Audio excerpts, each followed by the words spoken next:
আসসালামু আলাইকুম ওয়া রাহমাতুল্লাহি ওয়া বারাকাতুহু। আজকে আমরা শিখব মিমটা।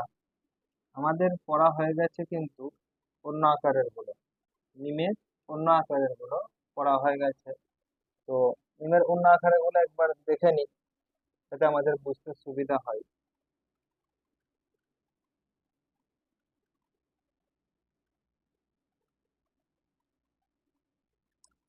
মিম মিম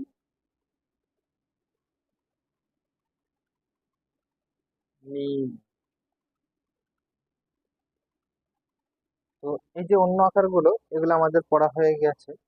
তো এখন আমরা দেখব মিমটা কোন শব্দের প্রথমে আসলে কোন আকার ধারণ করে, এবং মাঝখানে আসলে কোন আকার ধারণ করে, এবং শেষে আসলে কোন আকার ধারণ করে। এই মিমটা আমাদের সর্বপ্রথমে যখন একটা শব্দের প্রথমে আসে, তখন কিন্তু এই আকারটা ধারণ করে। মিম, লাম,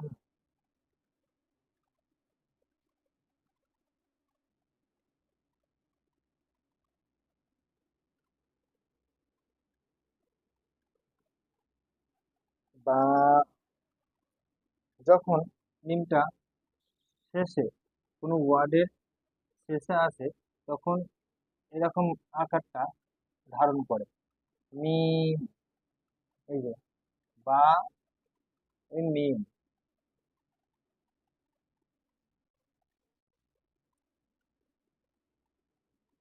তাহলে আমাদের শেখা হয়ে গেল প্রথমে ওয়ার্ডের, মানে প্রত্যেকটা কোন শব্দের প্রথমে মিমটা আসলে কোন আকার ধারণ করে, এবং শেষে আসলে কোন আকার ধারণ করে।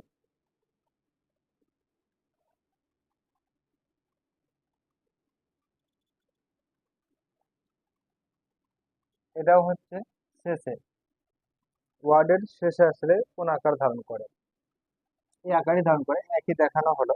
এটা আমাদের আগামীতে বুঝতে সুবিধা হয়। তো এখন আমরা দেখব মিমটা মাঝখানে আসলে কোনো শব্দের বা ওয়ার্ডের মাঝখানে আসলে কোন আকার ধারণ করে।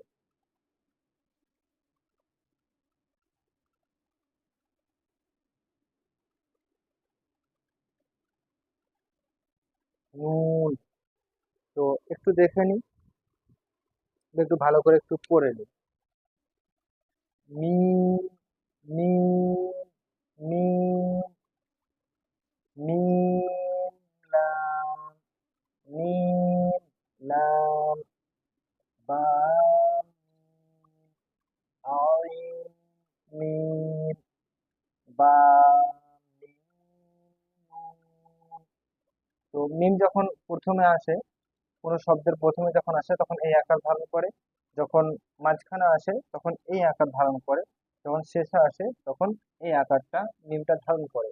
তো আজকে এই পর্যন্তই। আগামীতে ইনশাআল্লাহ তাআলা আরো নতুন কিছু নিয়ে আপনাদের সামনে হাজির হব। ততক্ষণ সুস্থ থাকবেন, ভালো থাকবেন, দোয়া করবেন।